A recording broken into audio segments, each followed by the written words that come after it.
Welcome to the deep dive. Today we're getting practical. Talking luxury vinyl plank flooring, LVP, but specifically for rentals, high traffic areas. Right. The goal here isn't just aesthetics, it's finding those, let's call them contractor secrets for a floor that actually lasts.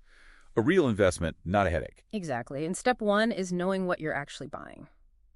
Forget the fancy marketing for a second. Okay. You got to shop like a pro landlord, focusing purely on the objective specs, the numbers that matter for durability. All right, let's decode that. Durability. If we're talking main living spaces, hallways, kitchens, what's the single most critical number we as landlords need to find on that box? It's the wear layer, hands down. That's the clear top coat. It's everything when it comes to how long the look lasts. Okay, so what number are we looking for? For high traffic, your absolute minimum is 20 mil. 20. Ideally, look for 22 mil. 20 mil minimum. Yeah. If you see 6 mil or maybe 12 mil, those are really just for bedrooms. Low traffic zones, put that in the living room, and, well, you'll be replacing it way sooner than you want. Wow, okay, 20 mil. That's a clear takeaway. Yeah. Now, core strength. I hear SPC, WPC. Why are pros leaning so hard into SPC for rental properties? Yeah.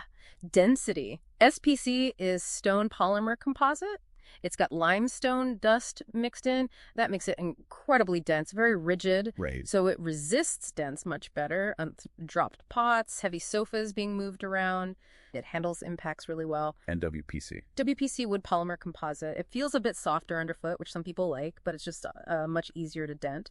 For a rental, SPC's toughness is usually the smarter bet. Protects your investment better. Makes sense.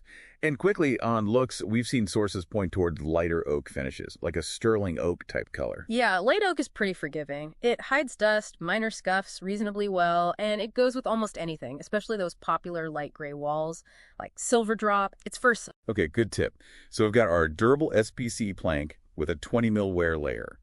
But the best plank fails if the install's wrong, right? Oh, absolutely. Installation is probably where most failures happen. So what are the big non-negotiables, the mistakes that just kill a floor? Okay, number one, especially over concrete, you must use a vapor barrier, a 6 mil polyethylene sheet.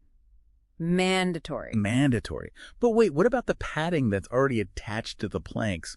Lots of folks think that's enough. Yeah, that's a huge misconception. That attached pad foam, cork, whatever it is, that's purely for sound dampening. A little bit of cushion.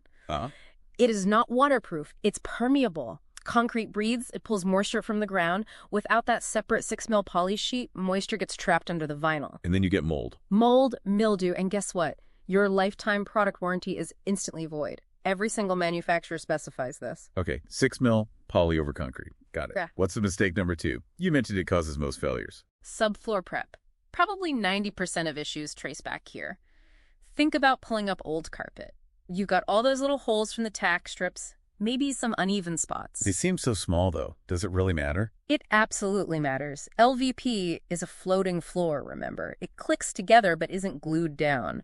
When you step on a plank that's bridging over one of those little holes or divots... It flexes. Exactly. It flexes down. Do that thousands of times, and that constant movement puts stress on the click-lock joint. Eventually it fatigues, it cracks, you get gaps, the whole system starts to fail. So you have to fill those voids. With what? Not just drywall mud, I assume. Definitely not. You need a proper cement-based patching compound, something strong and stable that won't compress or crumble. It provides that solid, even support the planks need. Cement-based patch. Okay, that makes total sense. One last critical thing, the expansion gap. Ah, yes, the safety valve. Crucial. You have to leave a gap around the edges, right? How much? 1/4 inch, a full 14-inch gap around the entire perimeter. Walls, fireplaces, cabinets, where it meets other flooring, everywhere. Why? What happens if you install it tight to the wall? Well, LVP expands and contracts with temperature. It's plastic, it moves, especially in rooms with direct sunlight. If there's no gap, The pressure builds up. pushes against the walls, and the floor has nowhere to go but up. It buckles right in the middle of the room. We call it tenting. I've seen floors lift like 6 inches off the subfloor. It's a disaster. Wow.